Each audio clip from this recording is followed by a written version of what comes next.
agree with those who have said that actually she's more like a Republican? Well, she certainly has a lot of Republican support. There's Republican groups that have put $2 million into negative ads on me here in these last 2 weeks.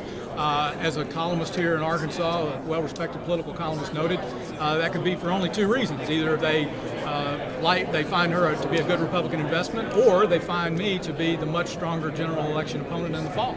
But either way, Democrats need to know that. You seem quite stung by some of those ads. Look, the fact is nobody likes to go home and know that your 3-year-old and your 1-year-old daughter might stumble upon a photo of their dad in his head and inside a prescription bottle, and having headlines talking about, you need to know about shady drug deals and prescription drug problem and so forth.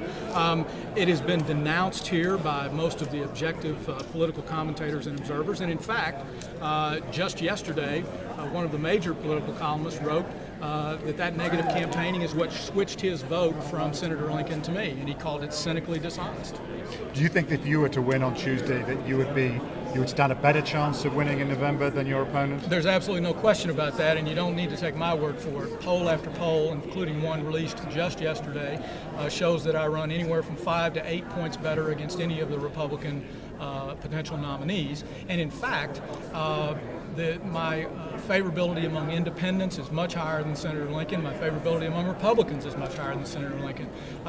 One of the reasons that people from across Arkansas encouraged me to get in this race less than 75 days ago was that Democrats were worried about retaining control of the seat, and they came to me and said, you've got a much better shot at winning this general election, and that's one of the reasons we want you to run. It's not the main reason. Substantively, we want you to run because we like your policies better than that of the incumbent. But this is a race that is important. It's important nationally. It's important here in the state. It is vital to get a United States Senator in Washington back on the side of middle-class Arkansas families and working actively for them. That's what I'm trying to do. Thanks. Do you feel your supporters are being fueled by this anti-Washington fever? I think that the supporters and voters in Arkansas are extraordinarily frustrated at this point. They've seen bailouts, they've seen huge deficit spending and debt, they see special interest groups calling the shots. I think they are frustrated by that. I know I'm frustrated by it. But I think the other thing they're seeing is that there's hope, there's a possibility. They've seen what we've done with a scholarship program here, and they saw that we were able to fight through the special interest to get that done. There were no insiders that were supporting that program. There were only voters in Arkansas, real citizens. And once we got it to them, they voted for it by almost 2-1. And as a result, next week, 28,000 Arkansas families are going to begin to be notified that they're getting $5,000 a year scholarships to go to Arkansas colleges and to live out their part of the American dream. How do you feel today's debate went? Fantastic.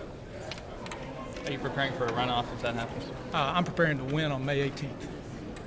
Thanks. Mr. Halter, one question came up again in this debate. I don't know if we've really gotten a clear answer on that. An Employee Free Choice Act, if you had been in Senator Lincoln's shoes, Jason, would you have filibustered that? I want to just cut you off. I gave you the answer there today. I know that Republican groups and others would love to keep focused on this non-issue. I'm focused on the issues that are important to Arkansans. I'm focused on creating jobs, focused on improving education, focused on taking on special interest groups in Washington. I appreciate what you do, but the fact is everybody here knows that you have a particular ideological leaning. I doubt very much you're going to be voting in the Democratic primary. I plan to vote in the Democratic primary. Good. Okay. Well, I hope I can get your vote. But here's the point. There are issues that are on the minds of Arkansans. I will tell you that in countless town hall meetings, that issue has never been brought up, not once. Okay. Thanks. Done? Good. All right.